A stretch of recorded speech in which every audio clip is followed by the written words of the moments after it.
Hi, my name is John Larson, and starting December 1st, I will be the pastor of the Rockford and Freeport churches.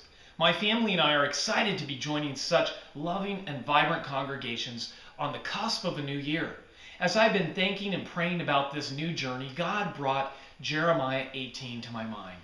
In it, God told Jeremiah to go to the potter's house. And while Jeremiah was there, God used the potter's work to teach Jeremiah a valuable lesson about his people. Well, I'm not a potter, but for a number of years I worked as a baker in Napa Valley, California. There were many nights when I would stay up until early in the morning baking bread in large brick ovens. If you've ever baked bread, you know that baking is more of a science than an art. You need the precise measurements of flour, water, yeast, and a few other ingredients. Even the environment needs to be controlled. The dough needs to set up in a room that is warm and humid. And if you put the bread in the oven too early or too late, the results are disastrous.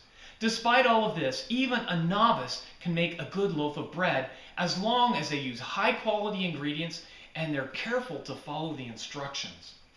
The difference between a novice and a professional baker becomes clear when something goes wrong with the dough and subsequently the bread. A professional can get a pretty good idea of what went wrong and would be able to correct the ingredients or the process so that the next batch would be a success. The novice, on the other hand, isn't sure why the bread failed. They don't know the role of the various ingredients well enough to know if they just added too much water or if they used bad yeast. They may have difficulty distinguishing between ingredient errors and process errors. Maybe they used all the right ingredients, but they left the bread in the proof box for too long or too short of a time. With this lack of knowledge, the novice may actually make the bread worse by trying to fix it. They may have added too much water the first time, but they try to fix it by adding even more water to the second batch. The result? An even less edible loaf the second time around. As I consider this passage from Jeremiah, in the backdrop of my own life, God has helped me to see how the church operates. Sometimes the church is failing and we don't know how to fix it. We may think the problem is a certain person, program, or worship style, but we can't be certain until we understand the ingredients and the process for creating a healthy and successful church. This reminds me of Hosea 4, verse 6. Where God says, "My people are destroyed for lack of knowledge." As I have prayed about the journey that we are about to embark upon, I believe that God is calling us to prayerfully, humbly increase our understanding of how to create a healthy, vibrant, grace-filled church.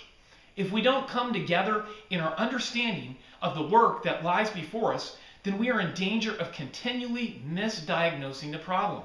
Essentially, adding too much water to a batch of dough that is already too moist. I believe God's work deserves our best effort. God could have asked the angels to find his lost children, but he chose to entrust that task to you and me.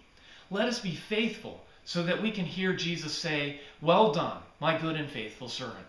With this in mind, I have decided to start a monthly book club where we can educate ourselves for the important work that lies before us. Details for this book club can be found in the bulletin you were handed as you arrived. So whether you are currently in a leadership position or not, I would personally like to invite you to join me in planning out our future. Thank you for your time, and until then, God bless each of you.